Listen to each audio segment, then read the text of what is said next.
Huzur, pertanyaan pertama dari saudara kita, beliau menulis, kesulitan yang terpaksa dihadapi oleh seseorang dalam kehidupan di dunia ini, berkenaan dengan mereka sering dikatakan bahwa seolah-olah itu merupakan ujian dan cobaan dari Allah Ta'ala. Pertanyaannya adalah, apakah memasukkan seseorang ke dalam ujian secara paksa dan tanpa persetujuannya sesuai dengan tuntutan keadilan? Karena untuk ujian, perlu bagi si kandidat untuk terlebih dahulu mempersembahkan dirinya.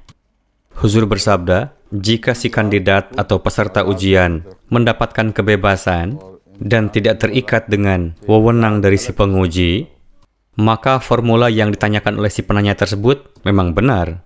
Jika si pencipta menciptakan ciptaannya dengan tujuan untuk diuji, maka wewenang apa lagi yang dimiliki oleh kandidat peserta ujian? Dan di mana letak ketidakadilannya? Liyabluwakum ayyukum ahsanu amala. Jika kerangka takdir alam semesta demikian adanya, yakni tujuan manusia diciptakan adalah agar dimasukkan ke dalam ujian supaya dapat diketahui siapa yang lebih baik, jadi desainnya tidak diciptakan oleh peserta ujian, melainkan diciptakan oleh penciptanya. Namun ada satu solusi, dan solusi itu adalah tinggalkan dunianya. Tidak, kita tidak memiliki kepercayaan seperti itu. Namun akan muncul keberatan yang mengatakan bahwa saya adalah muslim, jika saya bunuh diri, maka itu tidak dibenarkan bagi saya. Dalam hal ini, orang ateis pun memberikan kesaksian yang sama.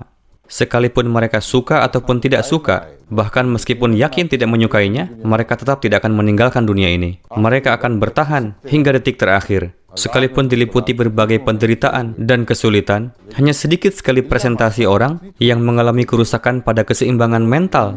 Bagaimanapun manusia, sebagai manusia, sekalipun seumur hidupnya dirundung dengan penderitaan, namun ia tidak akan ingin untuk meninggalkan dunia. Jadi kehendak seseorang pun masuk di dalamnya. Ketika diadakan ujian di suatu tempat ujian, yang di dalamnya ada ujian penderitaan juga, tetap saja Anda duduk mengikuti ujian tersebut.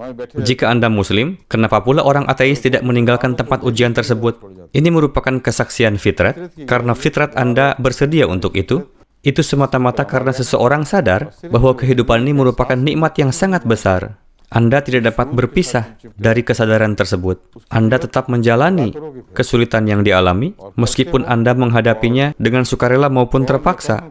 Namun meskipun demikian, Anda tidak menarik diri dari kehidupan ini. Untuk itu, pernyataan tersebut merupakan falsafah yang kekanak-kanakan, yang di dalamnya tidak ada hakikat.